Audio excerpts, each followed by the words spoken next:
Sur la côte ouest africaine du golfe de Guinée, le Togo est situé entre le Bénin et le Ghana. Pays de rêve et d'ambition, le Togo s'engage résolument sur la voie de l'émergence. Conformément à la vision du chef de l'État, son Excellence M. Faure Essozinna Gnassingbé, le pays se dote d'un nouvel outil, le Plan national de développement, PND. Il s'étend sur une période de 5 ans et ça rime bien avec la vision 2030. Le plan quinquennal du développement veut parvenir à un changement significatif du visage de la capitale, Lomé.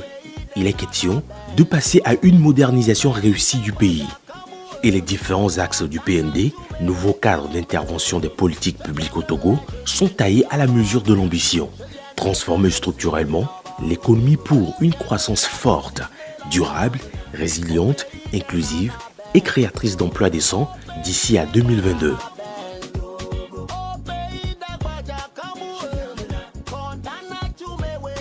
L'axe 1 entend mettre en place un hub logistique d'excellence et un centre d'affaires de premier ordre dans la sous-région. Dans cette perspective, la modernisation du port autonome de Lomé est au premier plan des priorités. En effet, le port autonome de Lomé offre l'avantage d'acheminement des marchandises à des délais et des coûts très compétitifs. Seul port en eau profonde de la côte ouest africaine pouvant accueillir des navires de 3e génération, la plateforme portuaire dispose également des conditions matérielles exceptionnelles. Grâce au statut du port franc dont jouit le port autonome de Lomé, la manutention et les transferts des marchandises dans l'enceinte du port s'effectuent sans contrainte douanière 24 heures sur 24. À la fois carrefour international d'échange, le port autonome de Lomé, avec un domaine de 900 hectares, est aussi un pôle d'attraction pour le commerce et l'industrie grâce à une vaste zone franche industrielle où sont implantées plusieurs dizaines d'entreprises. Ces dernières bénéficient d'une réglementation souple et des avantages fiscaux, douaniers et financiers, fruit de l'amélioration du climat des affaires au Togo. Et pour renforcer toutes ces dispositions, le développement du corridor logistique dont le dédoublement de la route nationale numéro 1 avec un corridor ferroviaire pour faciliter les échanges commerciaux entre le Togo et ses voisins sera promu. La mise en valeur des infrastructures aéroportuaires en partenariat avec Askai, la compagnie panafricaine, de même que la création d'un pôle de tourisme d'affaires autour d'un centre de conférence, autant de secteurs qui s'ouvrent aux investisseurs. L'axe 2 du plan national de développement veut développer des pôles de transformation agricole, manufacturier et d'industrie extractive. Ici, il sera essentiellement question de mettre en place des agropoles, une nouvelle politique agricole du gouvernement pour faire valoir davantage l'agriculture togolaise à travers la production, la transformation et la commercialisation, avec à l'appui un mécanisme incitatif de financement agricole basé essentiellement sur le partage des risques, ce qui devra générer des emplois et des richesses au profit des jeunes. Les partenaires financiers à l'instar de la BOAD et de la BAD se positionnent déjà pour accompagner le Togo dans la mise en œuvre de ce mécanisme innovant. Nous devons soutenir des facteurs essentiels de la transformation de l'agriculture. Et j'ai le plaisir de vous l'informer que la Banque africaine de développement a préparé en faveur du programme un appui de près de 30 millions de dollars que notre conseil d'administration devrait approuver le mois prochain. Dans ce axe, le Togo ambitionne également de développer des parcs industriels, notamment dans le domaine de l'industrie manufacturière. De par sa position de producteur de meilleurs phosphates au monde, le Togo veut donc développer une filière de transformation des phosphates togolais pour la commercialisation. D'importants projets de construction d'une centrale électrique sont aussi en vue à cet effet. L'axe 3 du PND va alors consolider le développement social et renforcer les mécanismes d'inclusion dont le programme d'urgence de développement communautaire PUDC a contribué à poser certaines bases. Dans cette optique, l'électrification rurale va être renforcée avec le projet CISO. La nouvelle stratégie de l'électrification du Togo entend apporter de l'électricité à tous les Togolais d'ici à 2030. Elle projette donc d'atteindre 50% de la population en 2020, 75% en 2025 et 100% en 2030 en mettant l'accent sur les énergies renouvelables, l'amélioration du système de distribution d'eau en milieu urbain ainsi que le renforcement des infrastructures du système de santé sera une réalité.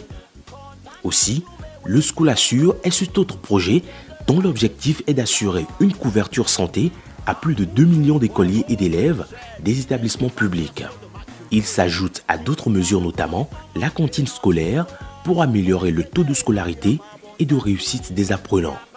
Autre priorité dans cet axe, c'est bien la création des cités d'habitat modernes dans les zones urbaines et semi-urbaines, preuve de la montée d'une classe moyenne nationale.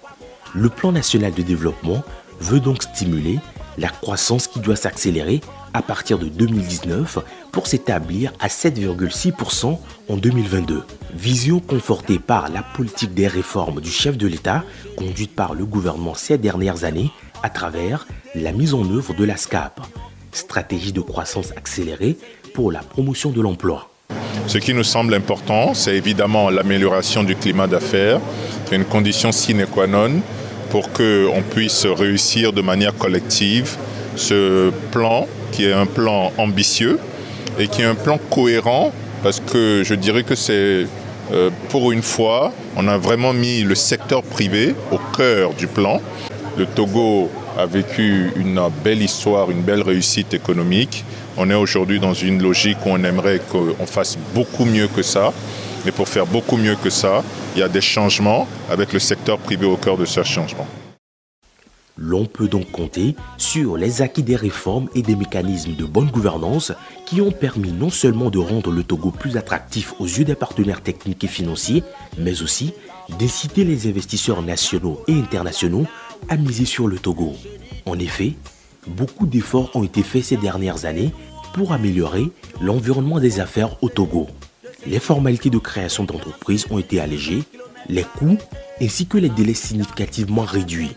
Par ailleurs, pour favoriser la création d'emplois décents, les jeunes ainsi que les femmes entrepreneurs bénéficient de 20% de parts de marché public. Des réformes qui ont permis de positionner le Togo comme acteur dynamique de la sous-région ouest-africaine, marquant ainsi la confiance des investisseurs. Concernant le financement du PND, le Togo opte pour 3 piliers essentiels. D'abord, compter sur ses propres ressources. Pour ce faire, plusieurs actions fortes sont engagées depuis quelques années et nous mettons l'accent sur des réformes courageuses en vue d'assainir le cadre macroéconomique. Ensuite, l'option qui est de faire du Togo une terre d'accueil des investissements privés tant nationaux qu'internationaux s'affirme à travers l'amélioration du climat des affaires.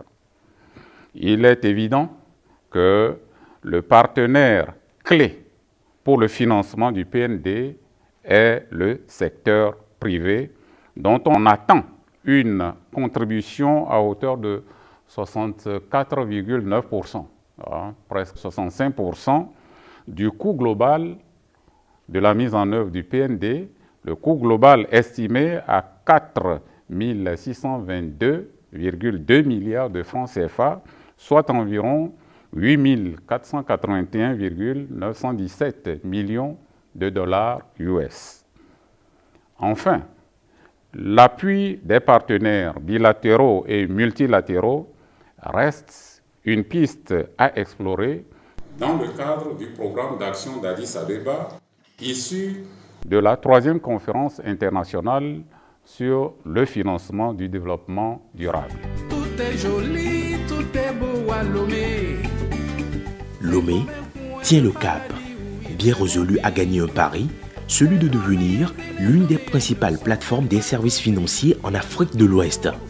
La capitale est parvenue à attirer sur sa zone franche les sièges des institutions de services financiers de premier plan. Le Togo est donc en marche vers son émergence et peut compter sur sa population de plus de 7 millions d'âmes, sa diversité culturelle et ses sites touristiques qui constituent de richesses inépuisables pour le pays.